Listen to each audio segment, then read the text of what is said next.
네, 안녕하세요. 오늘 저희 본격적으로 첫 번째 시간에 참석해 주신 여러분 모두 감사드리고요.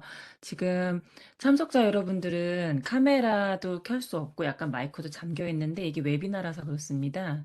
그래서 채팅창에 질문을 남겨주시면 저희가 그때그때 패널리스트로 올려서 질문을 받도록 할게요. 아니면 채팅에 남겨진 걸 제가 읽어서 소개하도록 할게요. 그리고 오늘 시간의 첫 오프닝은 지난번에 자기소개를 못하신 박시원 랩장님께서 준비하신 자기소개를 하는 걸로 하겠습니다. 그래서 시연님 자료를 준비해 주시고요.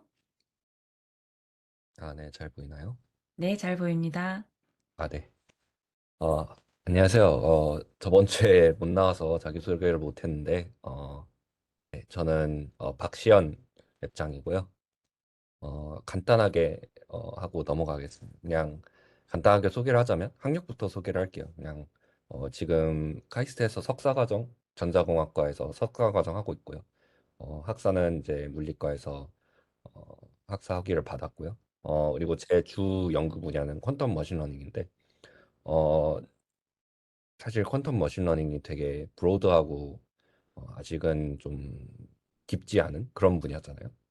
네, 그래서 여러 가지 다른 서브젝트에도 관심을 가지고 있어요. 예를 들어 쿼텀 에러 커렉션이라든가 아니면 이제 메인 바디 시스템 쪽으로도 지금 공부를 하고 있어요. 그래서 혹시 이거에 관해 좀 디스커션 하고 싶으신 분들은 언제든지 저한테 연락 주시면 감사하겠습니다.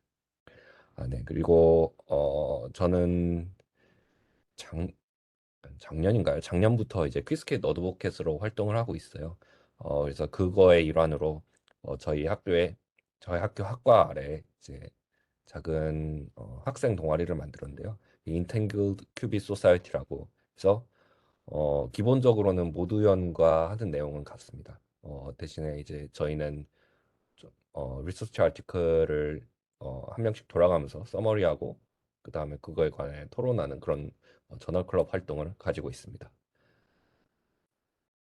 네, 아무래도 석사 과정이다 보니까 약간의 그 연구를 하고 있고요. 그래서 가장 최근에 그리고 유일하게 발표된 주제는 여기 보시는 이제 Azure Quantum Approximate Support Vector Machine에 관한 내용을 출간을 했습니다. 네. 이 정도면 충분히 소개가 됐나요? 이게 상호 인터랙션이 안 되니까 충분한지 모르겠네요. 네, 그럼 저 여기서 발표를 마치도록 하겠습니다. 네, 자기소개 감사합니다. 이제 여러분 오늘 기다리셨던 한 박사님의 첫 번째 강의가 시작됩니다. 그리고 웨비나를 써보고 이게 너무 인터랙션이 적은 것 같으면 다음부터는 웨비나 말고 일반 미팅으로 하면 되니까요. 오늘 해보고 의견 주시기 바랍니다. 예, 그럼 한 박사님 수업을 시작하겠습니다. 네, 잘 들리시죠? 네, 네네. 잘 잘 들리시나요? 들립니다. 네. 네, 그러면은 슬라이드를 공유를 하겠습니다. 잠시만요.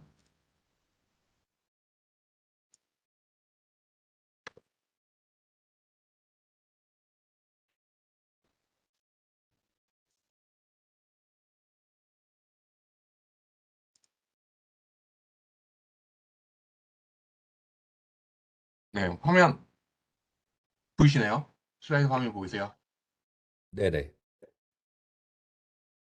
네, 좋습니다. 네.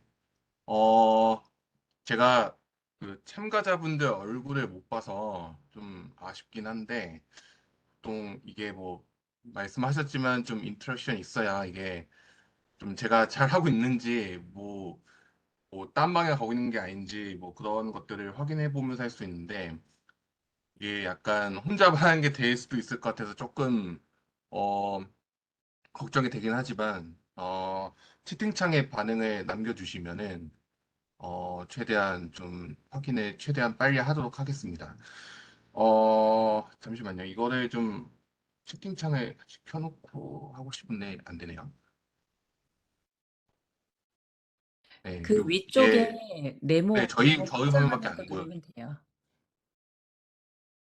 어, 공유하는 거 위쪽에 요렇게 네모 양쪽으로 스트레치하게 생긴 걸 눌러보시면 그 네네네. 채팅방 아이콘 누르면 나와요.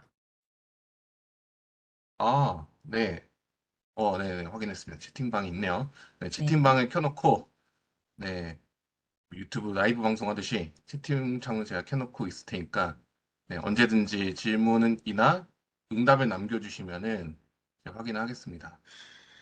네, 오늘 이제 제일 첫 페이지에 대한 내용을 시작을 할 거예요. 이제 싱글 시스템에 대한 내용을 발표를 할 건데, 뭐, 사실 여기 들어오신 분들 대부분이 이제 어떤 이 싱글 시스템 뭐 양자역학에 대한 그런 기본적인 내용에 대한 어떤 이해가 굉장히 솔리드하다고 생각하고 진행하지는 않을 거고요.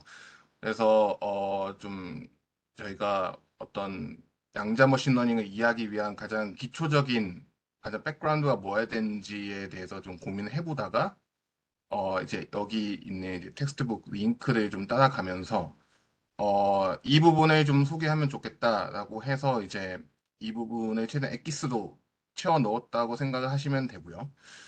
어, 혹시 이제 참가자분들 반응을 보기 위해서 혹시 양자역학 수업이나 뭐 관련된 강의 같은 거를 들어보신 분이 계시나요? 혹시 반응을 뭐 만약에 그렇다고 하시면은 1을 남겨주시고 아니면은 0을 남겨주세요. 혹시 DM도 보낼 수 있나요? 저한테? 혹시 좀 부끄러우실 것 같아가지고 만약에 네 좋습니다. 네. 아주 일령일령이 아주 다양하게 네, 무슨 컴퓨터 메시지 보는 것 같아요. 네, 좋습니다. 뭐 1도 많이 보이고 0도 많이 보이고 네, 좋네요. 그 딱 한 반반 정도 되는 것 같은데 네, 좋습니다. 그래서 최대한 저희 뭐 이제 3주간의 어떤 저희 뭐 렉처 시리즈라고 하면 렉처고 뭐 발표는 발표일 텐데 이 시리즈는 최대한 그 양자역학 강의를 듣지 않으신 분들을 위한 포커스라고 생각을 하시면 되고 양자역학을 뭐 수업을 들으셨던 분들은 이게 양자 정보, 양자 컴퓨터 어떻게 넘어가는지를 좀 약간 리뷰하는 식으로 이 시간을 이용하시면은 크게 도움이 될 것 같아요. 그래서 한번 시작해 보겠습니다. 그래서 제가 링크를 남겼으니까 뭐 텍스트북 링크 그다음에 이제 존 마트라스 교수님의 렉처 같은 것도 확인을 해 보시려면은 여기 링크를 따라가서 보시면 될 것 같습니다.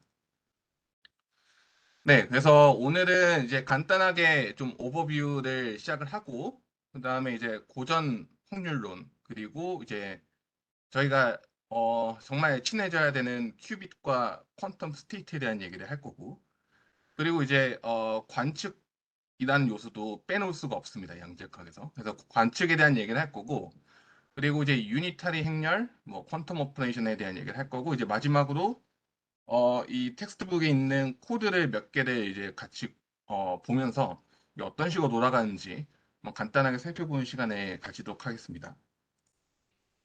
네, 그래서 저희가 이제 양자 컴퓨터, 양자 머신러닝을 이제 하는데 이제 사실 이 분야를 이제 통틀어서 저희는 이제 퀀텀 인포메이션 양자 정보라고 이야기를 합니다. 근데 양자 정보라는 것을 이해하기 위해서는 필연적으로 양자 역학이라는 것을 빼놓고 얘기를 할 수가 없어요. 사실 이게 사실 오리진이 있는 거기 때문에 이 양자 역학에 대한 내용을 빼놓고는 저희가 앞으로 얘기할 양자 정보, 양자 머신러닝에 대한 얘기를 하는 게 사실 조금 말이 안 되는 얘기긴 합니다. 그래서 이제 양자역학 수업을 왜 들었냐라고 여쭤본 거는 어떻게 보면은 가장 기초적인 파운데이션이 있는지를 좀 살펴보기 위해서 여쭤본 거였는데 그래서 오늘 그 발표도 사실 이제 뭐 목표는 제가 아까도 좀 이따 말씀을 드리겠지만 양자 정보에 대한 툴에 좀 익숙해지는 게 결국은 목표지만 오늘 이제 소개는 양자 역학에 대한 소개를 항상 곁들여서 소개를 하는 방식으로 하겠습니다. 왜냐면 이게 가장 기초적인 내용이 되는 거기 때문에. 그래서 그러면 양자역학이 뭐냐? 양자역학을 이제 수업을 들으신 분들도 한번 생각해 보시고, 양자역학을 아직 듣지 못하신 분들도 생각해 보시면은, 양자역학의 정의를 찾아보시면 딱 이렇게 뜹니다. 원자 소립자 스케일의 물리라고 떠요.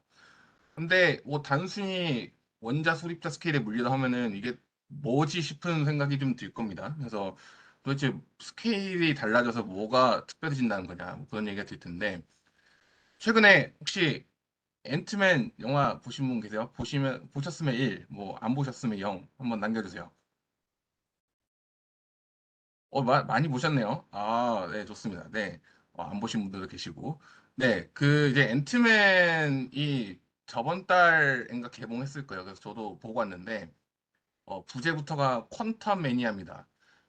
조금 헷갈리는 거는 왜 M이 여기 하나인지 조금 헷갈리긴 하는데, 퀀텀 매니아예요. 퀀텀 매니아가 아니고. 아무튼 이제 이 앤트맨 영화가 이제 그 마블에서 이 앤트맨이라는 혹시 모르시는 분들 위해서 이제 이 히어로가 여기 뒤에 있는 이 악당 캉이라고 하는 악당에 맞서서 싸운 내용인데 이 캉이라는 악당이 양자 영역 스케일에 존재하는 악당입니다. 그래서 이 히어로가 무슨 능력을 가지고 있냐면은 맘대로 커지고 작아지는 능력을 가지고 있어요. 그래서 근데 우연치 않은 사고를 통해서 이제 양자 영역에 들어가게 되고 이 악당과 맞서 싸운 내용인데 이제 여기서 무슨 내용이 나오냐면 양자 스케일에서 이런 확률 폭풍이라는 것을 맞습니다.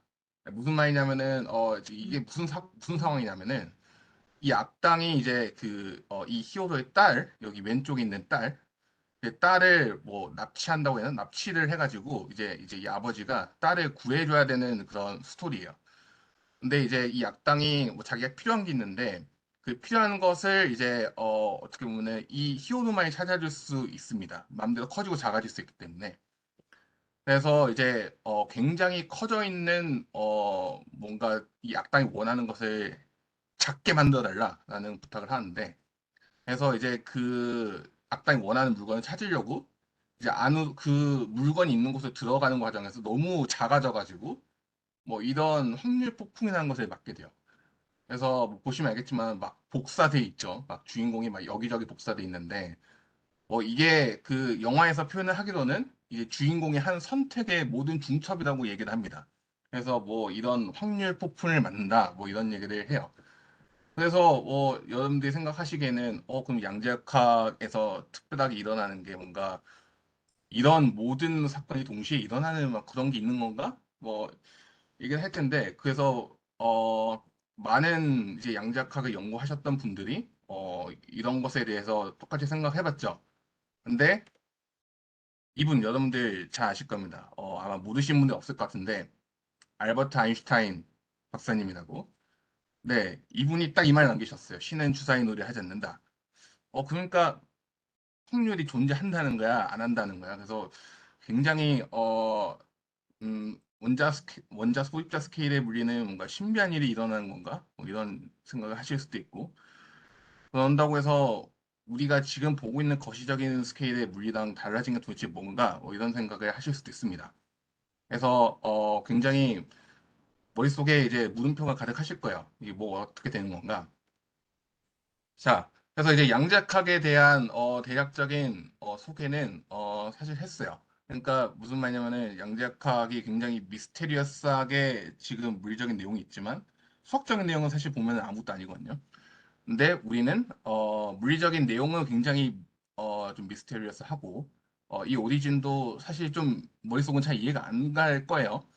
하지만 우리가 결국 쓰는 것은 이 양자정보의 수학적인 기술, 초점을 맞춰서 얘기를 할 거기 때문에 이제 이번 발표를 통해서 이 오리진에 대한 소개는 그냥 그런 게 있구나라고 이제 받아들이시고 양자정보에 대한 수학적인 기술이 이렇게 되는구나 하고 이거에 익숙해지는 것에 초점을 맞추시는 게 크게 도움이 될 겁니다.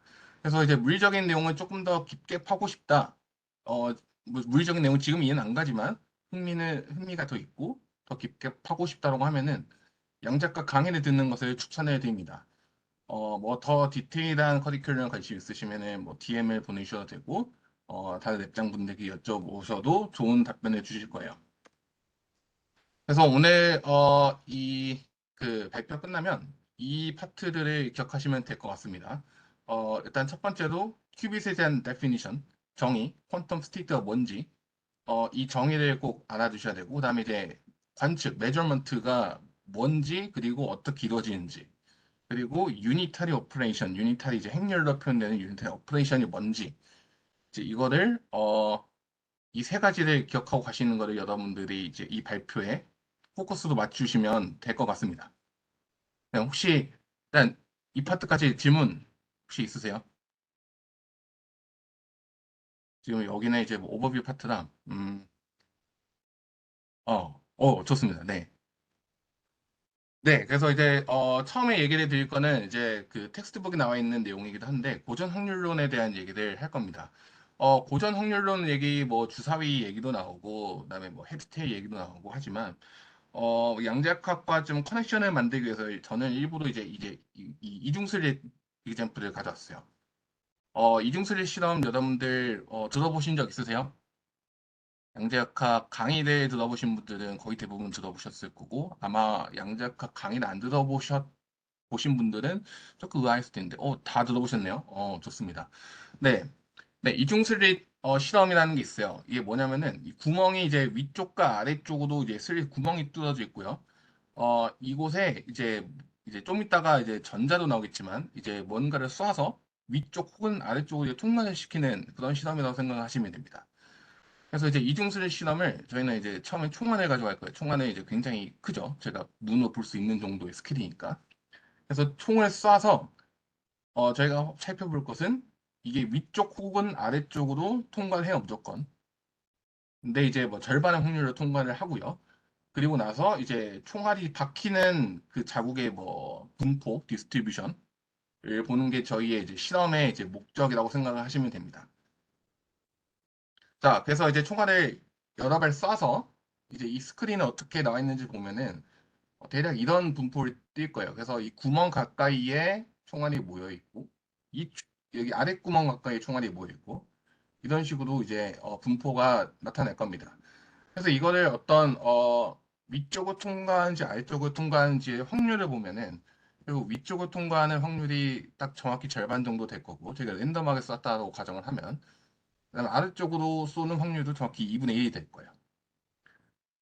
그래서 간단하게 이제 고전 확률론에 대한 정리를 하자면 저희는 이제 확률의 이제 공리적인 정의를 따라가게 될 겁니다. 이제 콜모그로프라고 하시는 분의 공리적인 정의에 따라가게 될 건데 표본 공간 그러니까 사건이 일어나는 모든 집합이죠. 그러니까 저희가 총알을 쏠 때마다 위 혹은 아래로 무조건 가기 때문에 위 아래라는 이 집합이 하나의 표본 공간이 될 거예요. 그리고 저희는 알지만 총알은 위쪽 혹은 아래쪽으로만 갑니다. 양쪽으로 동시에 갈 수는 없어요. 그래서 둘은 동시에 일어날 수 없고요. 그래서 여기서 일어날 수 있는 사건은 한 발을 쏘면 위로 가거나 0, 아래로 가거나 1 이렇게밖에 못 될 겁니다. 그렇죠? 그래서 고전 확률론은 이제 이거를 어떤 공리적인 정의로 이런 정의와 함께 정립을 한 거라고 생각하시면 돼요. 그래서 표본 공간에 일어나는 모든 사건의 확률의 총합은 1이 될 거고요. 그래서 여기서는 0이 위쪽을 갈 확률, 아래쪽을 갈 확률의 합이 1이다. 그리고 모든 확률은 무조건 0보다 크거나 같고 1보다 작거나 같습니다. 그래서 0의 확률 2분의 1, 1의 확률은 2분의 1. 그리고 여사건이라고 하죠. 0이 일어나지 않을 확률은 0이 일어날 확률에서 1에서 0이 일어날 확률을 뺀 이런 확률이다. 이제 여사건에 대한 확률이고 그래서 정확히 이제 0과 1이 동시에 나올 수 없기 때문에 A와 예를 들면 0과 1이 동시에 나올 수 있는 확률이 0이고 그래서 0과 1이 일어날 모든 경우의 수는 0과 1의 그냥 확률의 합이다. 이건 이제 1이겠죠. 그래서 이런 공리적인 정의에 따라서 이제 고전 확률론을 정의를 하게 됩니다. 그래서 이 부분은 사실 여러분들이 크게 어려움이 없으실 거라고 생각을 해요. 그래서 빠르게 스킵을 하고요. 그러면 이게 그 원자 스케일의 물리학, 그래서 양자역학에서는 이게 도대체 어떻게 되는 거냐? 이제 이 내용을 보도록 하겠습니다. 그래서 똑같은 실험을 전자를 가지고 할 거예요. 전자는 10의 마이너스 18cm 정도 되고요. 굉장히 우리 눈으로는 당연히 볼 수가 없고, 뭐 사실상 존재하고 있는 모든 입자 중에서 거의 제일 작은 스케일이라고 생각을 하시면 됩니다. 그래서 똑같은 실험을 하는데 단순히 이제 이 주인공이 전자로 바뀌었을 뿐이에요. 그래서 랜덤하게 쏩니다. 근데 이거 똑같은 실험 하니까 총알을 쐈을 때랑 느낌이 달라요. 느낌이 다른 게 결과 자체가 다릅니다. 그래서 어떻게 되냐면은 스크린을 보시면은 이제 뭐 맨 위쪽에도 있고 뭐 총알 근처에도 있고 가운데도 있고요. 뭐 이렇게 뭔가 있다가 없다가 있다가 없다가 하는 뭐 희한한 분포를 띱니다. 그래서 우리가 아까 그 총알에 대한 말씀을 드렸지만 총알에 대한 분포는 정확히 딱 이렇게 양쪽으로만 분포가 생기고 전자는 뭔가 이렇게 있다가 없다가 하는 분포가 생겨요. 도대체 차이가 뭐길래 이런 분포가 차이가 나는지 어, 결국은 여기서 이제 양자역학이 시작이 되는데 어떤 우리가 총알처럼 어떤 그러니까 이제 총알이 위쪽 혹은 아래쪽으로 간다라는 것만 얘기를 하면은 절대로 그 아까 나왔던 이런 오른쪽의 분포를 설명을 할 수가 없습니다. 그래서 이제 사람들이 생각해낸 것은 전자를 어떤 입자라고 생각을 해왔지만 우리가 입자로 보는 게 아니라 뭔가 이런 간섭을 일으키는 그러니까 보강 간섭, 뭐 상쇄 간섭 이런 얘기를 들어보셨을지 모르겠는데 예를 들면은 뭐 위쪽과 위쪽이 이렇게 더 커지고 아래쪽과 아래쪽 만나면 더 작아지고 근데 반대쪽이 만나면 없어지고 네, 이런 식으로 이제 뭔가 뭐 빛이 서로 간섭하는 것처럼 음영 이렇게 드러나는 것처럼 전자도 마찬가지로 이런 파동성을 띄어야만 아까 같은 패턴이 생긴다라는 것을 이제 물리학자들이 찾아냈고요. 그래서 아까 같이 희한한 패턴이 드러났던 이유는 이 가운데는 보강 간섭이 일어나기 때문이고 그다음에 이제 이쪽은 뭐 예를 들면 이제 상쇄 간섭이 일어나서 절대로 전자가 올 수가 없는 뭐 그런 곳이 이제 생기고 보강 있는 곳이 생기고 이렇게 왔다 갔다 한다라는 것을 사람들이 밝혀낸 겁니다. 그래서 이게 사실상의 어떻게 보면 양자역학의 거의 시작점이라고 생각을 할 수 있어요. 그래서 이제 양자역학이 뭐냐라고 얘기를 하자면은 입자이자 파동인 것을 이제 어떻게 보면 새롭게 정의하는 것이다라고 생각을 하시면은 이가 빠릅니다. 그래서 다시 한번 말씀을 드리겠지만 전자를 이제 파동이라 생각을 하면은 이제 이런 질문이 생겨요. 그러면은 우리가 총알이 위쪽 혹은 아래쪽으로 간다라고 얘기했었는데 만약 전자를 이제 파동이라고 하자. 그러면 파동이라고 하면은 이제 뭐 이런 식으로 올 겁니다. 이렇게 뭔가 파동이 이렇게 올 텐데 그러면은 전자가 위쪽과 아래쪽을 동시에 통과하는 형태가 될 수밖에 없어요. 이렇게 지금 그림이 움직이는 화면이 보이시는지 모르겠는데 이렇게 움직이는 거 보면은 위쪽과 아래쪽을 동시에 계속 통과하고 있는 것처럼 보여요. 그리고 위쪽과 아래쪽에서 파동이 일어나서 이런 간섭이 생기고 결과론적으로는 이 스크린에 있는 화면은 실제 실험에서 저희가 볼 수 있는 화면입니다. 그래서 이런 실제적인 화면이 생겨요. 그래서 이거를 정말 어떻게 이해를 해야 되냐. 전자가 위쪽과 아래쪽을 동시에 통과하는 게 도대체 무슨 뚱딴지 같은 소리냐라고 이제 생각하실 거예요. 그래서 이거를 사실 직관적으로 설명을 한다는 거는 굉장히 어려운 일이고요.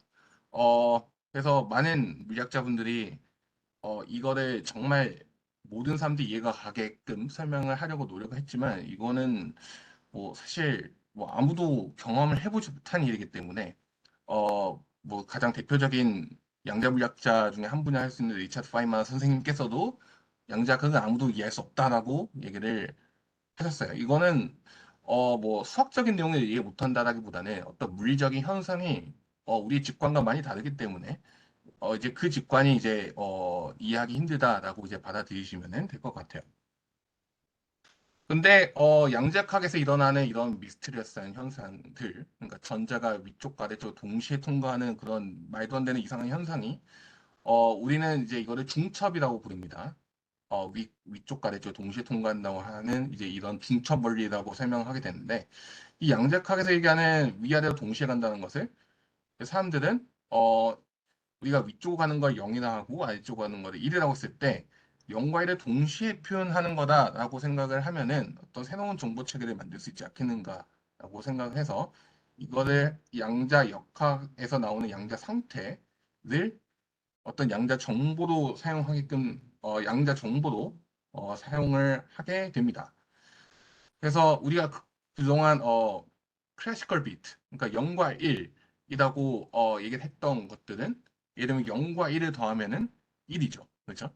0과 1을 더하면 1이지만 아까 이제 그 전자의 이그잼플처럼 위와 아래가 동시에 통과하는데 뭔가 간섭 무늬가 생기면서 우리가 총알의 분포랑은 다른 결과가 발생하는 이 큐빗은 단순히 클래시컬 비트에서 얘기하는 0 더하기 1의 1, 이 꼴이 아니고 0 더하기 1이 뭔가 새로운 형태를 주는 이제 이런 상태가 되는 건데 우리가 이거를 벡터라고 생각하면 이게 이제 이해가 갑니다. 그래서 0은 이제 하나의 뭐 1차원 벡터고 죄송합니다. 그래서 1은 이제 또 하나의 이제 오소고널한 벡터가 되고 0과 1이 하나의 벡터의 합으로 생각을 하게 되면 0과 1의 합이 0도 아니고 1도 아니고 뭔가 0과 1의 딱 가운데의 어떤 오브젝트로 생각을 할 수가 있게 돼요. 그래서 이제 이러한 벡터를 어, 지금까지 잘 따라오셨는지 모르겠는데 지금 이제 우리가 이제 벡터라고 이제 얘기를 하면은 이 양자역학에서 일어나는 모든 중첩 현상들이 어떻게 일어나는지를 포뮬레이션을 할 수가 있습니다. 그래서 이제 그 아까 전자 이중수일 실험에서 위로 가는 상태를 0, 아래로 가는 상태를 1이라고 하면은 이제 위로 가는 상태를 하나의 0이라는 2차원 공간의 벡터 베이시스로 생각하고 아래로 가는 상태를 1 벡터 베이시스로 생각을 할 수가 있습니다. 그리고 우리는 이제 이거를 디락의 노테이션이라는 것으로 표현할 건데요. 단순히 이제 2차원 공간의 베이시스를 하나의 벡터 행렬로 표현한 겁니다. 자꾸 넘어가네요. 그래서 이제 이렇게 생긴 이제 짝대기가 하나 있고 가운데 짝대기 0, 오른쪽 짝대기가 이제 이 기호는 앞으로 계속 많이 보실 거예요. 그래서 익숙해져야 되는 노테이션인데 이걸 하나의 0 벡터라고 생각을 하시면 돼요. 근데 저희는 이제 이 벡터를 조금 더 깔끔하게 쓰기 위해서 이런 노테이션을 가지고 있다고 생각하시면 되고요. 그래서 이제 2차원 벡터에서 행렬을 1, 0 이런 식으로 표현을 할 수 있습니다. 그래서 0이라는 뭐 큐빗 베이시스라고 생각을 하셔도 되고 0 캣이라 불러도 되고 0 스테이트라 불러도 되고 0 스테이트는 이런 1, 0 벡터를 가지고 있다라고 생각하시면 되고 마찬가지로 아래로 가는 스테이트 1 벡터는 이제 짝대기 1 오른쪽 그 괄호 이렇게 표현을 하고요. 이거는 이제 1, 0과 반대가 되는 0, 1로 저희가 표현을 합니다. 이게 1, 0의 Y축 벡터라고 표현을 할 수 있고요. 그래서 이제 이중슬릿의 상태를 이제 온전하게 나타내자면은 이제 0 벡터, 1 벡터의 합, 0과 1의 벡터의 합으로 저희가 새로운 어떤 상태, psi라는 상태를 정의하고 이제 이 0과 1의 상태가 이제 1, 1이라는 행률로 나타나지게 됩니다. 그리고 이제 앞에 이제 루트 2분의 1이라는 뭔가 정교화 상수라고 제가 표현해놨는데 이게 왜 등장하는지는 조금 바로 뒤에 설명을 할 겁니다. 네, 그래서 이제 여기를 통해서 큐빗의 일반적인 정의를 할 수 있어요. 그래서 이제 단순히 0과 1의 어떤 그러니까 똑같은 개수의 합이 아니라 0과 1의 이제 개수가 달라질 수도 있고 그다음에 0과 1의 개수가 단순히 뭐 실수만 나오는 게 아니라 복수수도 나올 수 있다라는 것을 이제 생각을 해볼 수가 있어요. 그래서 이런 것을 이제 좀 일반적으로 큐빗이라고 정의를 하게 될 거고요. 그래서 이제 0 벡터의 알파를 곱하고 1 벡터의 베타를 곱해서 이제 알파 베타라는 행렬로 표현하는 것이 이제 여러분들이 앞으로 계속 가지고 놀게 될 이 큐빗의 일반적인 정의라고 생각을 하시면 됩니다. 그래서 알파 베타는 일반적 복수수고요. 이제 복수수가 뭔지 좀 기억이 가물가물 하시는 분들이 있으실 것 같아서 노트를 가져왔는데 이 노트를 천천히 한번 읽어보세요. 일단 허수라는 게 있어야 돼요. 그래서 스퀘어루트 마이너스 1이 있어야 되고 이 복수수는 실수 허수의 합입니다. 그래서 복수수는 실수 체계를 확장한 수체계라고 생각을 하시면 돼요. 그리고 이제 제가 좀 이따가 이제 알파 제곱, 절대값 제곱이라고 하는데 이거는 알파의 켤레 복수수. 그러니까 여기서는 허수의 부호를 바꾼 이 숫자와 원래 복수수를 곱하면 이 복수수 크기는 x제곱 더하기 y제곱이 나옵니다. 그래서 얘는 무조건 0보다 크거나 같죠. 그래서 이게 0보다 크거나 같고 베타 제곱도 마찬가지 0보다 크거나 같습니다. 그리고 저희는 이거를 그러니까 알파 제곱과 베타 제곱의 합을 무조건 1로 맞춰줄 거예요. 그래서 만약에 1이 안 나온다 그러면은 스퀘어루트 n 그러니까 만약에 이게 n이라면은 스퀘어루트 n으로 나눠져서 저희가 큐빗이라는 정의에 맞게끔 이제 정규화를 시켜줄 겁니다. 그래서 아까 등장했던 이 정규화 상수는 각각의 큐빗의 그 알파 제곱 더하기 베타 제곱 하면은 1, 1이니까 1 더하기는 2잖아요. 그래서 이 2를 이제 스퀘어 루트 해서 나눠준 거라고 생각을 하시면 돼요. 자, 그래서 한번 간단하게 지금까지 배웠던 거를 조금 엑서사이즈를 해보기 위해서 텍스트북에 있는 매트리얼을 가져왔습니다. 그래서 제가 이제 이러한 것이 큐빗이다라고 주장을 할 겁니다. 그래서 3분의 0 벡터 더하기 3분의 2, 1 벡터. 그래서 뭐 이렇게 표현되는 행렬이 내가 큐빗이다라고 주장할 거예요. 그래서 여러분들이 이제 이게 올바른 큐빗인지 먼저 판단해 보시고 만약에 큐빗이 아니라면 저한테 어떻게 제대로 된 큐빗을 줄 건지 한번 제가 한 1분 뭐 1분 정도 시간 드릴 테니까 한번 생각을 한번 해보시고 네, 혹시 질문이 있으면 질문을 남겨주세요.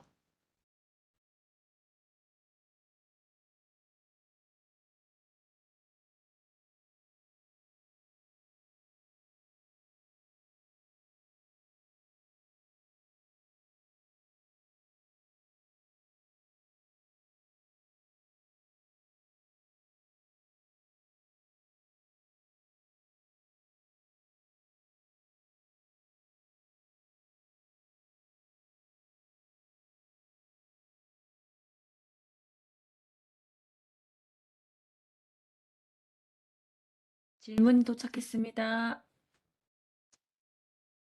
네, 질문이 큐빗의 실체는 아이겐 벡터인가요? 이제 선형대수에서 얘기하는 아이겐 벡터라고 하는 게 일단은 뭔지부터 조금 되돌아볼 필요가 있습니다. 아이겐 벡터는 말 그대로 고유 벡터인 거잖아요. 그러면은 뭐의 고유 벡터인지를 먼저 얘기를 해야 돼요.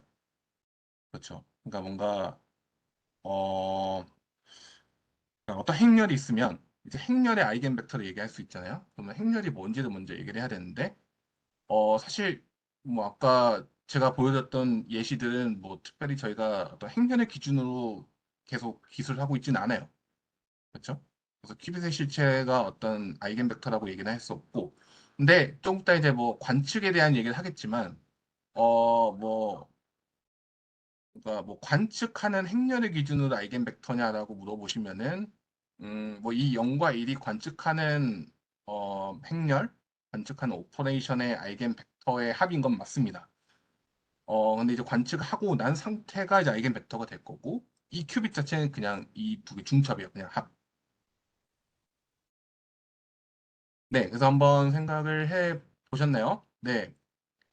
그래서 일단은 1번. 올바른 큐빗이면 1, 올바른 큐빗이 아니면 0을 남겨주세요.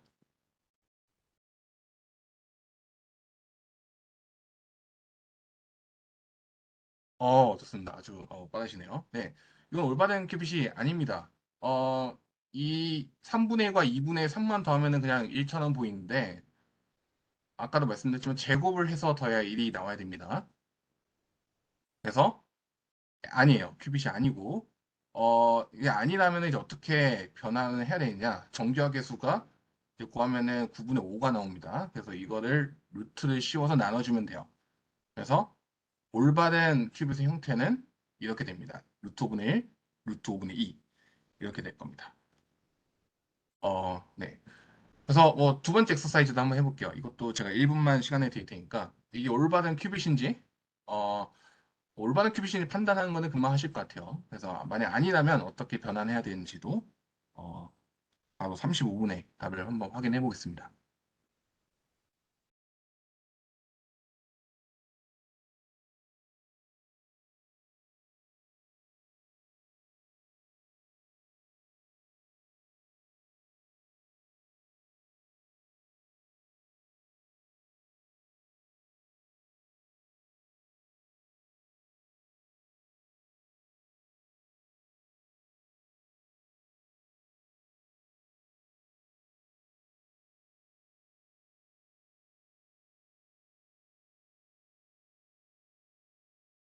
이 복수수가 들어가서 조금 난이도가 있습니다. 그래서 혹시라도 조금 헷갈리신 분들이 있을까 봐 이제 그 켤레 복수수를 이제 곱해야 되는 거를 이제 이 복수수가 1 더하기 2i라고 하면은 여기다가 1 마이너스 2i를 곱해가지고 이거의 전체 제곱을 봐야 되고요.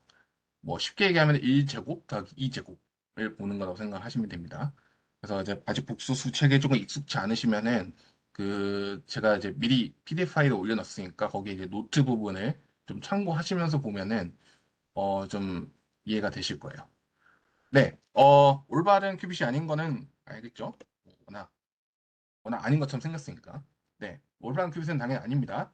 그래서 이제 정규와 개수를 구하면은 이제 이거는 1 더하기 2i는 그 개수가 5입니다. 제곱을 하면 5예요. 그러니까 1제곱 더하기 4, 2에 제곱해가지고 5고 마이너스 2제곱 4고 그래서 9입니다. 둘 더하면 9고 그래서 이 푸사이다는 이거를 3으로 나눠줘야 올바른 큐빗을 만들 수가 있습니다. 네, 그래서 이거는 이제 갑자기 난이도가 훅 점프하는 느낌이 들 텐데 저희가 이제 일반적으로 큐빗을 어떤 3009에 표현을 합니다. 그러니까 알파 제곱 더하기 베타 제곱이 1이라는 조건이 이제 뭔가 반지름이 1인 9 위에서 이제 어떤 양자 상태를 표현할 수 있게끔 이제 그 표식을 한국어 표식을 한다고 하는데 표식을 만들 수가 있고요. 그래서 이런 뭔가 이런 공간 좌표 익숙치 않으신 분들께는 굉장히 정신건강적으로 뭔가 좋지 않은 말을 해서 죄송한데 이게 뭔가 세타, 파이 이런 뭐 좌표들이 나오고 이런 뭔가 3009에서 표현을 할 수가 있습니다. 그래서 이제 여러분들이 이런 양자 상태들을 자주 보시게 될 거예요. 그래서 뭐 0, 1은 뭐 당연히 아까 저희가 얘기했던 위 혹은 아래일 텐데 뭐 저희가 중첩, 그다음에 뭐 복수수까지 들어가는 여러 가지 중첩을 활용할 수 있다고 했기 때문에 이러한 뭐 0 더하기 1, 0 빼기 1, 0 더하기 i1, 0 빼기 i1 뭐 이런 상태들을 종종 보시게 될 겁니다. 그래서 이제 이런 상태들은 이 구 위에서 예를 들어 0 같은 경우는 여기 북극, 1 같은 경우에는 남극, 그다음에 이제 뭐 0 더하기 1은 이제 x축의 앞쪽 여기 제가 지금 막 커서 가리키고 있는 이쪽, 그다음에 0 빼기 1은 x축 뒤쪽, 여기는 y축 앞쪽, 여기는 y축 뒤쪽 이런 식으로 각 그 극좌표의 각 극의 표현이 되게 돼요. 그래서 이제 이러한 그다음에 뭐 이런 양자 상태가 아니더라도 이미의 뭐 아까 봤던 그 좀 이상한 개수들의 합도 이 구에 다 표현될 수 있습니다. 그래서 이제 이러한 것들은 이제 앞으로 여러분들이 아직 익숙치 않으신 분들이라면 이것에 익숙해지는 게 어떤 하나의 숙명 같은 거 생각을 이제 하셔야 될 거고 왜냐면은 이제 좀 이따 유니타리 오퍼레이션 얘기 나오겠지만 이제 상태를 변환하는 얘기가 나올 텐데 상태를 변환한다는 게 이제 어떤 구에 있는 한 점을 다른 점을 옮기는 역할을 하는 거거든요. 그러기 위해서는 이제 뭔가 회전을 해야 되겠죠. 그러니까 그 상태를 돌려야 되니까. 그러면은 이제 상태를 돌려야 되는 거기 때문에 좌표를 무조건 표시를 할 수밖에 없고 그래서 이 부분은 조금씩 이제 보면서 익숙해지는 거를 생각을 하시고 일단은 지금은 이제 이렇게 표현하는 게 가능하고 이제 이거를 앞으로는 잘 알아놔야 되겠구나라고 일단은 생각을 하시면 되겠습니다. 네, 그래서 이제 저희는 이제 양자 상태 이제 캣 스테이트라는 얘기를 했는데 이제 이거의 컨주게이트 스테이트라고 하는 브라 스테이트라는 거를 소개를 할 겁니다. 이 브라 스테이트는 뭐냐면은 아까 짝대기를 적히 그 x축 대칭한 것처럼 생겼고요. 그래서 이제 이런 왼쪽 짝대기 맞나? 네, 왼쪽 화살표 사이 가운데 막대기. 근데 이거는 어떻게 표현이 되냐면 0과 1을 똑같이 돌려주고 그다음에 아까 그 큐빗의 정의를 되돌려 보면은 큐빗은 아까 알파랑 베타가 앞에 있었는데 여기는 알파의 스타 켤레 복수수 그다음에 베타의 켤레 복수수를 하나의 개수로 가지게 되고요. 그 0과 1에 이제 이렇게 생긴 게 뭐냐? 이거는 전치된 행렬이라고 보시면 됩니다. 그래서 아까 컬럼 벡터는 이런 식으로 0, 1이었는데 이런 식으로. 근데 이거를 이제 전치를 시키면 1, 0 이런 식으로 표현이 될 거예요. 그렇죠? 그래서 알파 스타, 베타 스타라는 이제 양자 상태로 이거를 표현을 할 수가 있게 되고요. 이거를 조금 더 멋있게 표현하면 제가 아까 그 봤던 큐빅 스테이트 사이에 켤레복수를 먼저 취해주고 이거를 전치를 시켰다. 이게 브라스티트 정의고요. 그래서 이 브라스티트를 이제 헐미시안 컨주게이트라는 오퍼레이션을 정의합니다. 플러스, 그러니까 적히면 십자가야 되는데 이게 십자가가 표현이 안 돼가지고 플러스라고 했는데 네, 십자가 형태로 되는 헐미시안 컨주게이트가 됩니다. 그래서 이제 헐미시안 컨주게이트를 하면은 이 브라스티트가 되고 이 헐미시안 컨주게이트는 켈레복수스를 취한 다음에 전치를 취했다라고 생각을 하시면 됩니다. 그래서 이제 이게 있으면 왜 하느냐 이거를 갑자기 이걸 하면은 벡터의 내적을 이런 식으로 표현할 수 있게 돼요. 그러니까 psi라는 벡터의 내적을 이런 식으로 표현할 수 있게 됩니다.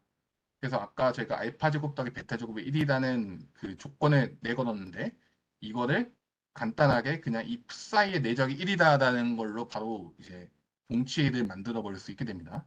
그래서 알파 제곱 베타 제곱 이 행렬 곱하기 알파 베타 이 행렬을 곱해가지고 이걸 곱해보시면 정확히 이게 나오고요. 그래서 이게 1이다는 조건이 그냥 제가 아까 얘기했던 알파 제곱 더하기 베타 제곱 1이다는 조건 그냥 동치가 됩니다. 그래서 이제 00도 해보시면 1이 되고 11도 해보시면 1이 될 거고 당연히 0, 1 아까 저희가 x축, y축 벡터니까 서로 수직이라는 거 있잖아요. 그래서 이런 수직 벡터는 내적하면 0이 나와야겠죠. 그래서 0이라는 내적이 나오는지 확인해 보면은 이것도 마찬가지로 0이 나오는 거를 확인해 볼 수 있습니다. 네, 그래서 이제 갑자기 이제 새로운 개념을 소개를 했기 때문에 이제 이 브라스테이트를 한번 구해보는 거를 한번 연습을 한번 해볼게요. 네, 그래서 제가 똑같이 1분의 시간을 드릴 테니까 이 주어진 푸사이 이거는 큐빗이 맞습니다. 그래서 이 큐빗을 이제 이 브라스테이트 컨주게이트 스테이트로 어떻게 변환을 해야 되는지 한번 연습을 한번 해보시죠.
네, 한번 해보셨나요? 한번 일단 해보셨으면 1을 한번 남겨주시고 아직 시간이 좀 필요하다 싶으시면은 영어에 남겨주세요. 네, 좋습니다. 네. 일단은 여기서 이제 켈레복수수를 취한 다음에 전치를 시키면 돼요. 이게 이제 브라스테이트의 정의가 되는데, 어, 켈레복수수가 아직 익숙치 않으신 분들이 계실 것 같기 때문에, 다시 한번 말씀을 드리면은, 켈레복수수는 이 i라고 하는 이 앞에 개수를 마이너스 바꿔주면 됩니다.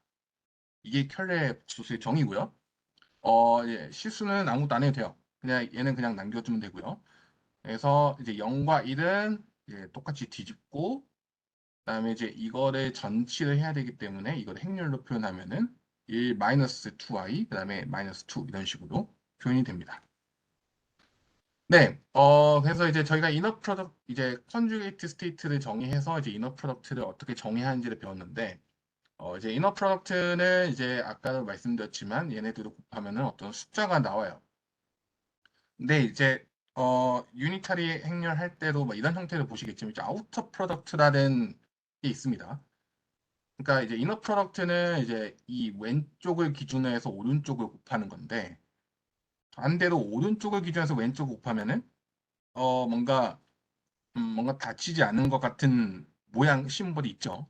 이제 이너 프로덕트는 뭔가 닫힌 것 같은 느낌이 들고 그래서 이 아우터 프로덕트라고 하는 거는 뭔가 행렬을 줍니다. 얘는 숫자를 주는 게 아니고 그러니까 이제 이걸 볼 거예요. 그래서 이제 이 psi, 알파 베타, 그다음에 이제 psi의 컨주게이트, 알파 스타, 베타 스타를 보는데 이거를 가지고 아우터 프로덕트를 정의하는데 이게 어떻게 정의가 되냐면 알파 곱하기 알파 스타가 하나의 행이 되고, 그다음에 알파 곱하기 베타 스타가 하나의 이제 엘레멘트가 되고, 그다음에 베타 곱하기 알파 스타, 베타 곱하기 베타 스타가 돼서 얘는 2x2 매트릭스가 됩니다. 2x2 매트릭스가 되고, 그래서 이 2x2 매트릭스는 이런 식으로 표현이 될 거예요. 그래서 이제 이 아우터 프로덕트도 여러분들이 앞으로 종종 보게 될 내용이기 때문에 이것도 익숙해져야 된다라고 말씀을 드리겠습니다. 그래서 이제 알파스타, 그래서 이제 얘는 뭐 2 곱하기 1 행렬이고요. 그죠? 얘는 1 곱하기 2 행렬이니까 두도 곱하면은 이제 2x2 매트릭스가 나오게 될 텐데, 이 2x2 매트릭스를 구하는 과정이 아우터 프로덕트라고 부르는구나라고 이해를 하시면 되겠습니다. 네, 이거는 부록이요. 이거는 뭐 기억을 하시면 좋고 기억을 안 하셔도 상관이 없습니다. 어, 저희가 이제 IBM 큐빗을 쓸 거니까 IBM 일단 아까 제가 큐빗이 이제 이중슬립에서부터 뭔가 나온 것처럼 얘기를 했지만 실제로 컴퓨터 쓰는 큐빗은 굉장히 이중슬립으로 쓰지는 않고요. 다양한 후보군들이 있지만 IBM 같은 경우는 이런 초전도체 트랜스폼 큐빗이라는 걸 씁니다. 그래서 이제 뭐 쉽게 얘기를 하면은 초전도체에서 0과 1의 0과 1의 상태를 찾을 수가 있고, 이제 이 두 개를 가지고 큐빗을 쓴다라고 이해를 하시면 돼요. 뭐 피지컬한 오리진이 궁금하시면 더 이제 질문 남겨주셔도 되는데, 뭐 지금은 뭐 저희 포커스가 아니기 때문에 지금은 말씀드리지 않을 거고, 뭐 그 외에도 이제 뭐 다른 이제 뭐 자나두 같은 이런 회사들, 이런 회사들은 뭐 이제 포토닉 큐빗이라는 걸 씁니다. 이제 빛의 평광을 이용해서 0과 1을 표현하는 큐빗 쓰기도 하고, 그다음에 이제 뭐 퀀텀 단 뭐 이런 거 들어보신 분들이 계실 거예요. 삼성전자에서 얘기하는 퀀텀 단.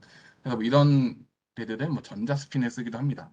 그래서 뭐 큐빗이, 그러니까 결국은 0과 1을 나타내는 것을 찾으면 되는 건데, 0과 1 나타내는 물리적 시스템을 찾으면 되는데, 저희는 초전도체 큐빗을 쓴다.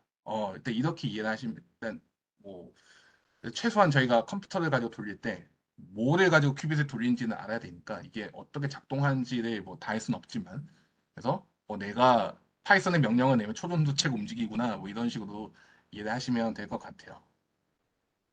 좋습니다. 그래서 제가 이제 큐빗에 대한 말씀을 드렸지만 이건 사실 일반화를 시킬 수 있어요. 이것도 사실 뭐 브록에 가까운 내용인데, 사실 이제 일반적으로 사용할 수 있는 양자 스테이트는 꼭 0과 1에 국한될 필요는 없습니다. 이중수립 같은 경우에는 딱 두 개만 썼기 때문에 0과 1인데, 뭐 사실 구멍이 무한대 있어도 되고요.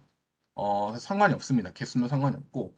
근데 그래서 일반적인 양자 상태는 이제 그 더하는 그 개수가 제한이 없고 0부터 무한대까지 다 더할 수 있어요. 파이나이트 하면은 그냥 파이나이트한 개수까지만 더하면 되고, 근데 룰은 똑같습니다. 각각의 이제 그 개수들은 복수수여야 되고, 제곱의 절대값 제곱은 0보다 크거나 같아야 되고, 내적했을 때는 1이어야 되고.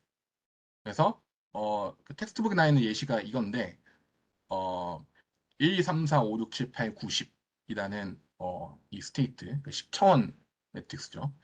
그래서 이 10차원을 이제 노멀라이제이션 개수는 루트 385분의 1이고, 뭐 이런 양자 상태도 가능하다라는 거를 말씀드리기 위해서 가져왔습니다.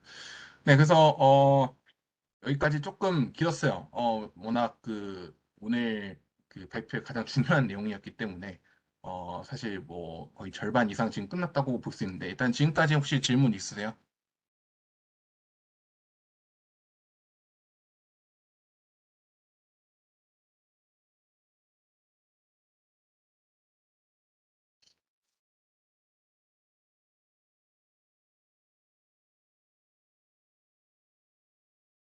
일단 뭐 지금까지는 따라올 만 하신가요? 혹시 뭐 너무 어렵다, 어, 너무 어렵다 싶으시면은, 너무 어려우면은 0으로 할까요? 너무 어려우면은 0. 따라갈만 하다, 1. 한번 남겨주세요. 따라갈만 하시나 보네요. 좋습니다. 네. 혹시, 좀, 너무 좀 질문한 게 부끄럽다 싶으면 우리 DM 남길 수 있지 않나요? 네. DM을 혹시 남겨주실 수 있으면 DM을 남겨주셔도 돼요. 너무 좀 그렇다 싶으면은 네. 일단은 채팅창에는 다 따라가면 하다고 말씀을 하셨기 때문에 좋습니다. 그러면은 가도록 할게요. 네. 네, 그래서 아까 이중슬리 시험으로 다시 돌아오겠습니다. 네, 총알은 이제 이런 확률 분포를 보였고요. 위쪽 혹은 아래쪽에 이런 0.5의 확률을 가지고 분포를 나타내는 것을 저희가 확인했었고, 전자는 이상한 간섭 무늬가 있었어요. 그러면은 뭐 아까 그 질문하고도 연결이 될 수도 있겠는데, 큐비스의 실체는 뭐냐? 그러면은 이 전자의 실체는 뭐냐? 진짜 양쪽에 다 존재하는 거냐? 하고 물어볼 수 있는데, 그럼 도대체 총알은 왜 한쪽에만 존재하는 거고? 전자는 왜 양쪽에 존재하는 거냐? 뭐 이런 질문이 자연스럽게 들 수밖에 없을 거예요. 그렇죠? 그래서 우리가 실제로 이게 전자가 양쪽에 다 존재하는 거냐라고 확인해 보려면은 저희는 이제 관측이라는 활동을 해야 됩니다. 왜냐하면 얘가 진짜 여기 있는지 없는지를 봐야 되기 때문에 전자를 관측을 해서 진짜 위에 있는지 아래에 있는지를 확인을 할 겁니다.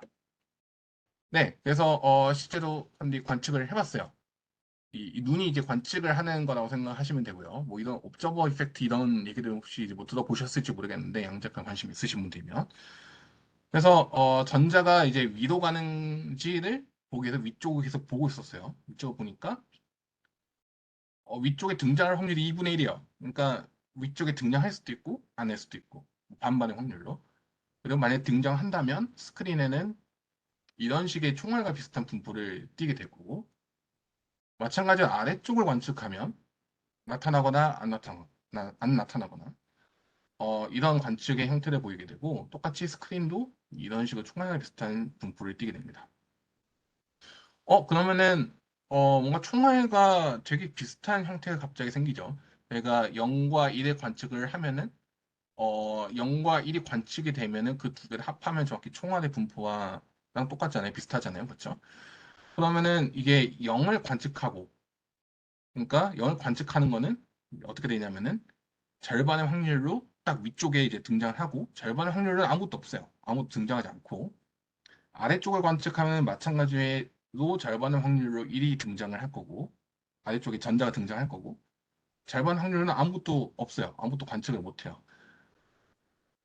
그래서 우리가 이제 이러한 상태를 이제 관측을 하면은 이제 뭐 웨이브 펑션 콜랩스, 뭐 아이겐 벡터 콜렉션 뭐 이런 얘기를 이제 뭐 듣게 될 텐데 0으로 관측하면은 이제 0으로 상태가 뚝 떨어지고, 근데 0이 등장할 확률은 이제 이 계수의 제곱이 됩니다. 그 다음에 1도 마찬가지로, 1을 관측하면은 1로 상태가 뚝 떨어지고 0이 없어지고, 근데 1을 관측 확률이 2분의 1이 돼요.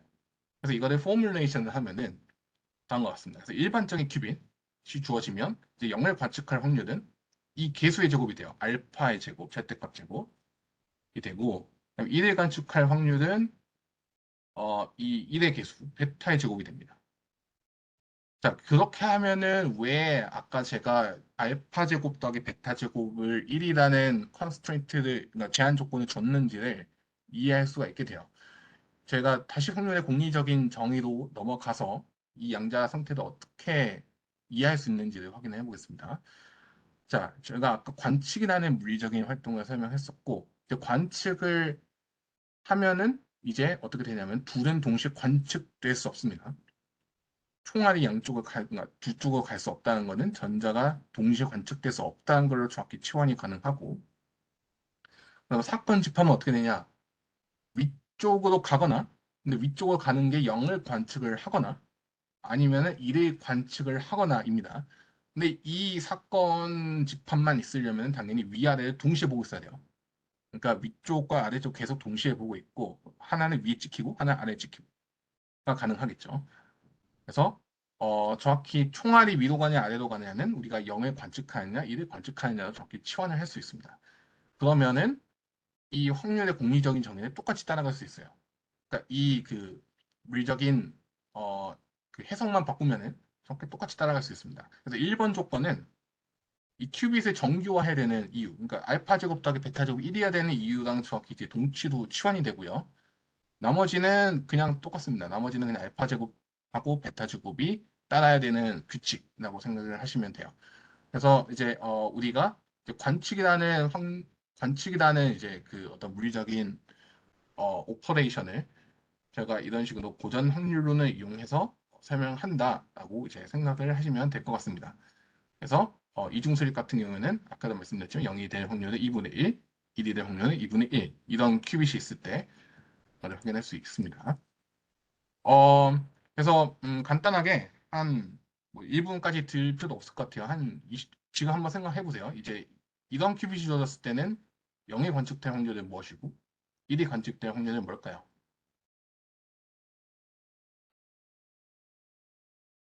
이번에는 한번 답을 한번 남겨주시죠. 네.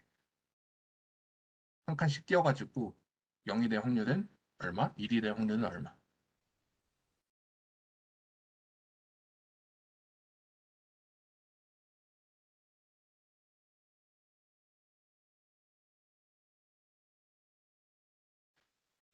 혹시 답을 찾으신 분은 채팅창에 남겨주면 좋습니다.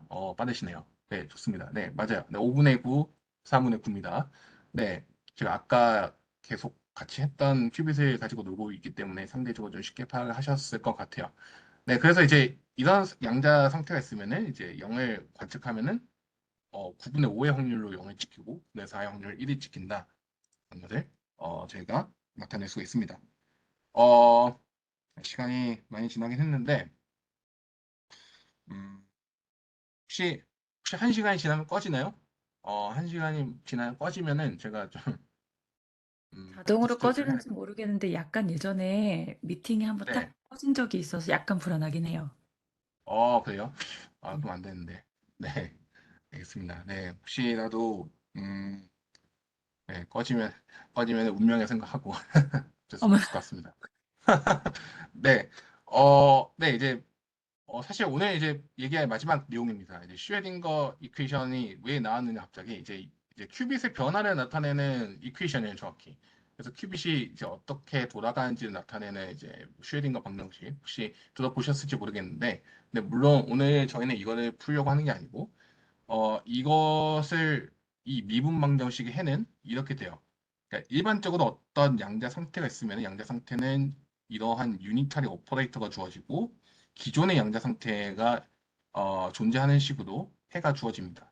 그러니까 어떤 양자 상태가 있고 양자 상태를 바꾸는 오퍼레이터가 있고 새로운 양자 상태가 된다라고 생각하시면 됩니다.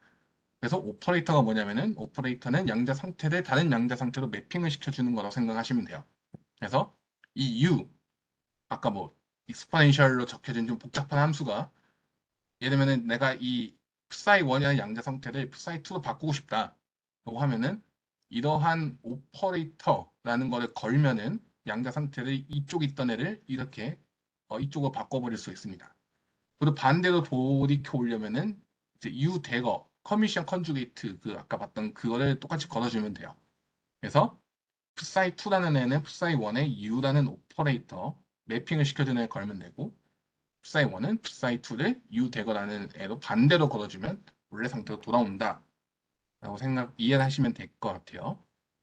그래서 이제 이 U는 저희가 큐빗의 행렬로 표현을 했는데 큐빗을 이제 벡터 행렬로 표현했는데 유니트 오퍼레이터도 마찬가지로 행렬로 표현이 될 수 있습니다. 근데 벡터를 행렬로 곱해서 벡터를 낳아야 되기 때문에 왜냐면은 제가 다른 양자 상태 넘겨야 되니까 그래서 자동으로 얘는 사각 행렬이 돼야 돼요.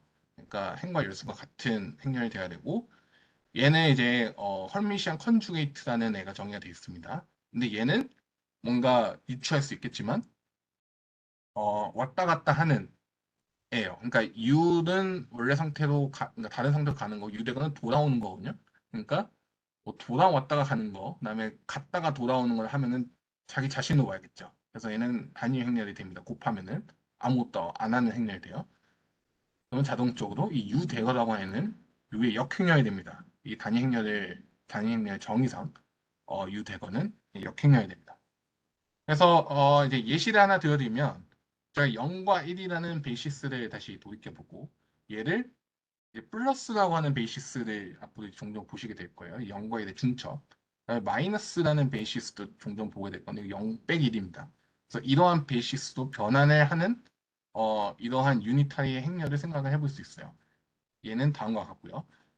얘는 좀 이따가 설명드리겠지만 하다마드 게이트라는 어, 새로운 게이트로 제가 이름을 붙입니다. 명명을 합니다.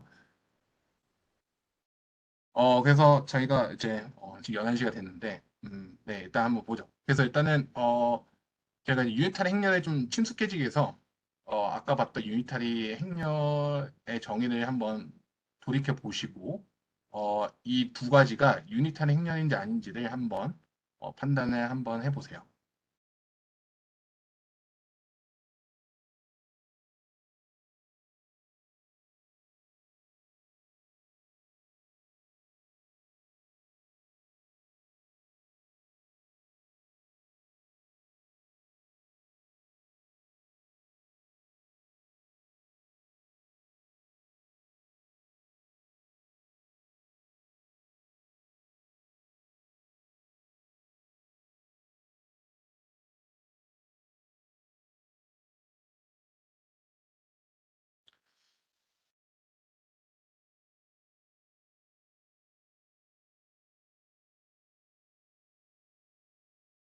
네, 혹시 다 해보셨나요? 다 해보셨으면 1을 남겨주시고 아직 시간이 부족하다 싶으시면 0을 남겨주세요.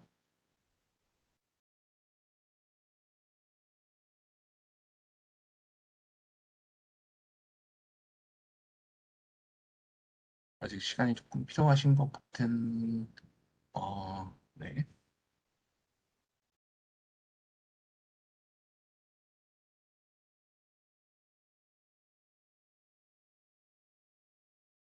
네, 아직, 뭔가 이런 소수 책에 익숙치 않으신 분들은 좀 많이 괴로우실 수도 있습니다.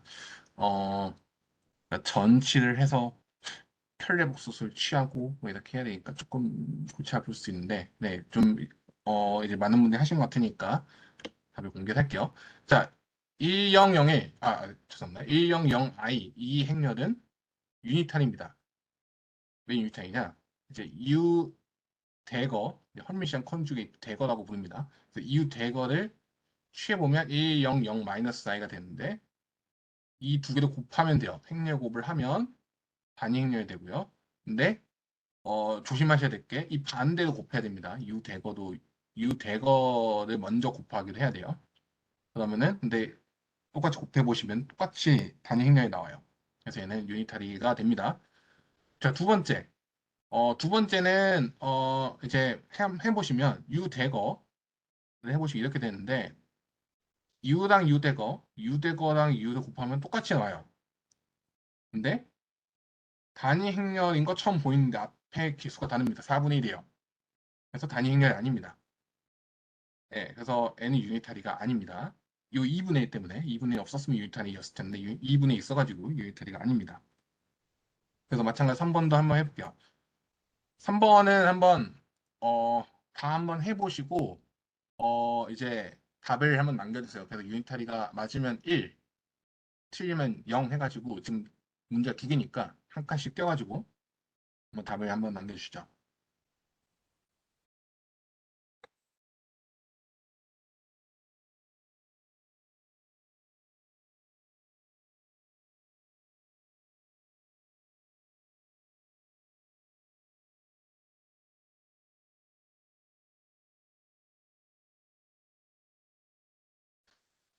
다행히 지금 꺼지지는 않는 것 같네요. 다행히도 11시가 넘었는데 네, 그래도 토요일이니까 너무 길게 하지 않죠. 네, 이제 그 마지막이라서 이제 네, 네. 한 10분 정도면 끝날 것 같습니다. 손으로 계산하기엔 복소수가 조금 복잡하니까 정답을 공개해 주시죠. 그럴까요? 네, 좀 아직 답이 안 올라온 거 보니까 좀 계산이 복잡한 것 같긴 해요. 어, 근데 이제 여기 이제 이것들이 텍스트북에 있는 문제들이기 때문에 다 가져와 봤는데 연결하겠습니다. 3번은 보시면은 유니타리가 아닙니다. 곱해 보시면은 이제 답이 다르다는 걸 확인할 수 있고 4번 같은 경우에는 조금 이제 복잡한데 일단은 켤레 수술 취하고요. 전치를 시켜야 됩니다. 근데 지금 여기 양쪽이 똑같기 때문에 양쪽이 이제 바뀌어도 변화가 없는 것처럼 보이는데 양쪽을 전치를 해야 됩니다. 그래서 켤레 복수를 취하면은 I 앞에 개수를 마이너스로 다 바꿔주고요. 마이너스는 플러스 바꿔주고 두로 곱합니다. 그럼 두로 곱하면 유니타이가 나옵니다. 반대로 곱하면 유니타이가 나옵니다. 자, 그래서 마지막은 이제 뭐 그 텍스트북에 있는 가장 하드한 문제라고 볼 수 있는데 얘도 한번 꼭 한번 해보세요. 유니탄의 행렬인지 아닌지. 답만 공개하면 유니탄입니다. 근데 6번은 제가 공개를 안 했습니다. 6번은 이제 다음 시간에 설명해 주시겠지만 컨트롤 낫이라는 중요한 게이트의 행렬 표현인데 이거는 꼭 한번 해보세요. 제가 일부러 안 넣었습니다. 한번 왜 이게 유니탄인지 한번 증명을 한번 해보시면 도움이 될 것 같습니다.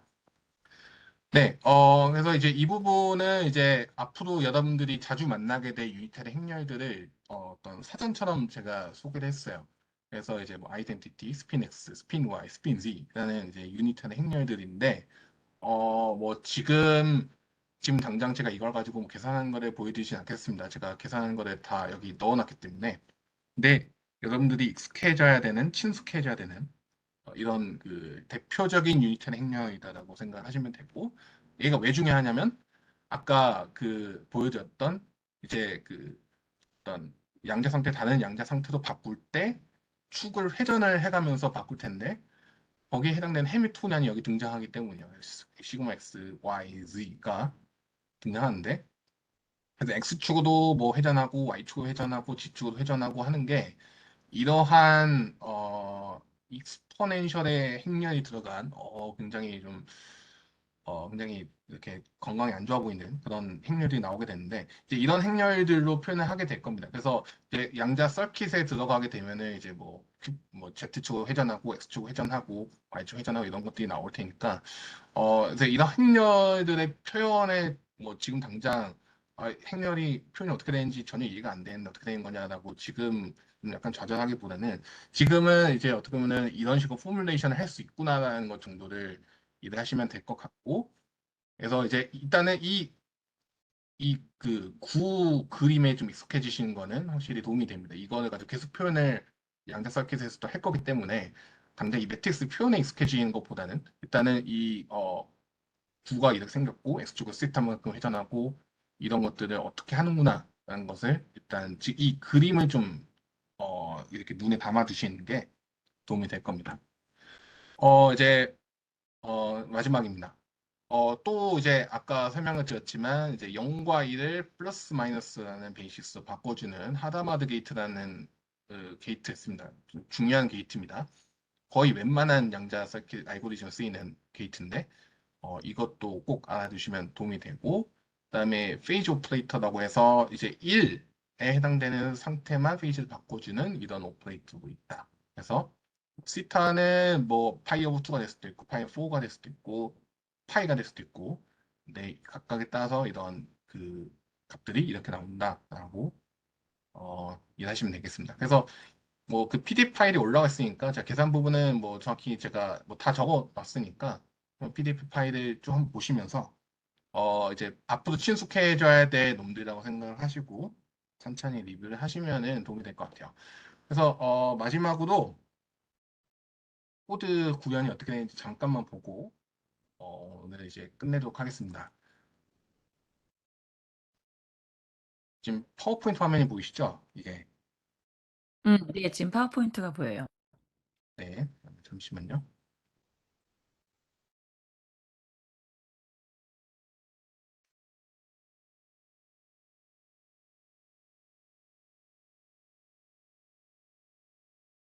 공유를 그냥 껐다 새로 켜는 네, 것도 네. 그래서 지금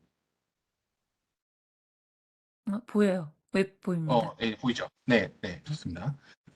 네,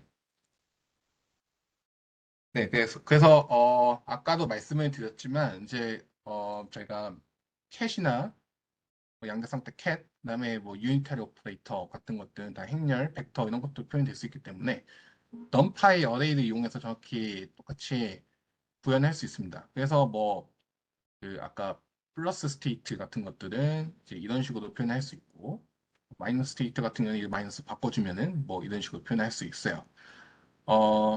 그리고 이제 그 오퍼레이터 같은 경우에는 이런 식으로 행렬로 표현을 해줄 수 있습니다. 그래서 뭐 만약에 내가 아이덴티티를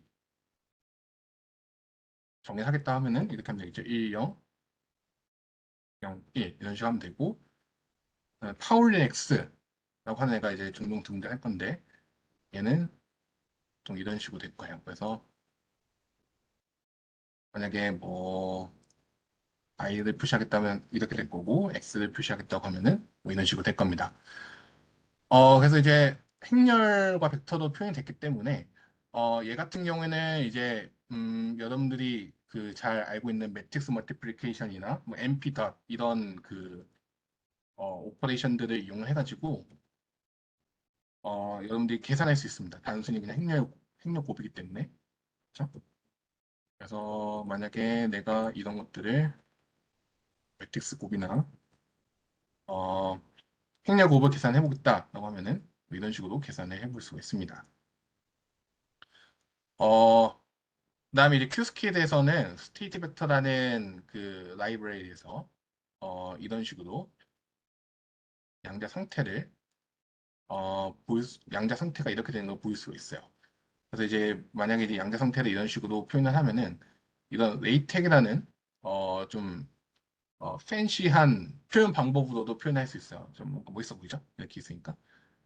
그리고 이제 여기서는 이게 유효한 큐빗인지 아닌지도 보여줍니다. W 같은 경우에는 이제 3분의 2, 3분의 1 제가 아까 보여드렸던 예시 있었어요. 그래서 이거는 제곱에서 더하면 1이 안 되기 때문에 별일 되지 않고 나머지는 다 제대로 된 큐빗입니다. 그다음에 이제 마지막으로 이제 메저먼트에 대한 얘기를 하고 이제 끝낼 건데 아까 주구장창 나왔던 이 큐빗 한번 보죠. 그래서 얘를 가지고 이제 메저를 할 겁니다. 그래서 이제 매저는 아까 얘기했지만 0과 1을 동시에 관측하는 건데 이제 어디 찍히는지를 보이는 거예요. 그래서 만약 이렇게 되면은 1에 찍히는 거, 예를 들어 이중수 시험 같은 경우는 아래에 찍히는 거고요. 그래서 찍히면은 무조건 이 아래쪽에만 등장합니다. 1 이렇게 등장하고. 근데 이걸 계속 반복해 보시면 0도 돼요. 왜냐면 이제 확률이 존재하기 때문에 이제 0에도 찍히기도 하고요. 그래서 이걸 계속 한번 계속 돌려보시면 답이 계속 달라지는 것을 확인할 수 있습니다. 근데 스테이트 벡터는 무조건 한쪽에만 속해지겠죠. 그래서 이거를 샘플링해서 카운트를 해볼 수 있는데요. 1000번을 돌려보는 겁니다. 그러면은 여기 같은 경우에는 이제 0에는 554번, 1 같은 경우는 446번이 찍혔습니다. 그리고 이제 그 아까 보여드렸던 XYG, 하다마드, 페이지 게이트 뭐 이런 게이트들이 어떻게 보이는지를 볼 건데 얘는 적히면 이거를 보는 게 편한데 이제 앞으로 이런 그 이제 다다음 시간에 설명을 하시겠지만 양자 상태가 있고 H라는 오퍼레이터를 걸고 T라는 오퍼레이터 걸고 이런 식으로 순서대로 왼쪽에서도 오른쪽으로 순서대로 이렇게 걸어가는 겁니다. 그래서 이런 그 게이트들의 순서는 처음부터 1, 2, 3, 4, 5, 6, 1, 2, 3, 4, 5 이런 식으로 걸어서 어, 큐빗이 계속 매트릭스 멀티플리케이션을 계속 한다고 보시면 돼요. 그래서 1, 0이라는 상태에서 이제 H 곱하고 T 곱하고 H 곱하고 T 곱하고 G 곱하고 그게 어떻게 되는지 표현하는 거라고 볼 수가 있겠습니다. 그러면 답이 이렇게 나오고 이거를 4000번을 돌려가서 메저먼트를 하면은 어, 실제 보시면은 요 영합의 개수가 좀 복잡하게 돼 있는데 이게 좀 상당히 큰 편인 것 같아요. 이거에 비해서. 그래서 좀 0에 굉장히 카운트가 많이 찍히고 네, 카운트가 좀 적게 찍히더라. 네. 네, 이런 식으로 간단하게 저희가 배워봤던 것들을 좀 코드로 구현하는 것까지 살펴봤는데 네, 뭐 말씀해 드렸지만 굉장히 내용이 많았어요. 이게 양자칼 기본적인 내용부터 시작해서 좀 큐빗의 기본적인 내용을 다 다뤄야 되는 내용이었기 때문에 한 시간에 넘겨서 좀 죄송하다는 말씀을 먼저 드리고 미리 예고를 했었어야 되는데 네, 그러니까 좀 여러분들이 그리고 단순히 지금만 들어서는 이해가 안 되는 게 것들이 좀 있을 거예요. 그래서 제가 자료를 올려놨으니까 한번 천천히 보시면서 제가 친해져야 된다고 강조를 했던 부분들은 시간 날 때마다 틈틈이 한번 보시면은 도움이 될 겁니다. 그래서 오늘은 네. 그 마치기 전에 제가 설문조사 하나만 할게요. 그 혹시 여러분 중에서 그 머신러닝에 아직 익숙하지 않으신 분들이 계시면 혹시 머신러닝은 익숙하신가요? 그래서 머신러닝 익숙하시면 1, 아직 익숙치 않으시면 0을 남겨주시면은 네, 왜냐면은 좀 머신러닝도 이제 좀 아직 백그라운드 없으신 분들이 계실 것 같아서 그래서 혹시라도 기초적인 강의가 필요하면 머신러닝에 대한 뭐 어떤 발표나 강의 같은 것도 0.5도 계시네요. 좋습니다. 네. 네. 그래서 이제 저희 주제가 이제 퀀텀 머신러닝이니까 이제 머신러닝에 대한 주제가 아직 숙지 않으신 분들 계실 것 같아서 이제 그런 분들을 위해서도 따로 이제 좀 기초적인 강의를 한번 마련할까 제 생각하고 있습니다. 그래서 설문조사를 하는 거고요. 이거는 이제 전체 슬랙에도 한번 올릴 거니까 일단 0.5 남겨주신 분들은 제가 참고를 꼭 하겠습니다. 네, 질문 하세요. 네. 네. 이거 굉장히 좋은 질문인데 이거는 yes or no입니다. 음, 이것도 중첩입니다. 음, 네, yes or no입니다. 그러니까 관측이라는 행위가 어떻게 되는 거냐면은 저희가 전자를 건드려야 돼요. 아무것도 안 하고 관측을 할 수는 없거든요. 저희가 뭔가를 봐야 되잖아요. 그렇죠? 그러면 뭔가 전자 상호작용이라는 거를 해야 됩니다. 그러면 전자가 바뀌거든요. 정확히 말하면은 상호작용을 받으니까. 그래서 전자가 원래 저희가 생각했던 전자가 아니에요. 왜냐면 바뀌니까. 네. 그래서 관측을 하면은 뭐 한쪽에 존재하는 것처럼 보이죠. 아까도 봤지만. 근데 관측하기 전에는 yes or no입니다. 양쪽에 존재할 수도 있고, 네, 아닐 수도 있고. 자, 이제 이어지는 질문은 우리 슬랙방에서 이어가도록 합시다. 네. 그래서 네. 오늘은 여기까지 할게요. 네. 네. 감사합니다. 또 참석해 주셔서 감사합니다. 강의 준비해 주신 한 박사님도 감사합니다. 네, 모두 감사합니다. 행복한 토요일 되세요. 네, 즐거운 토요일 보내세요. 안녕.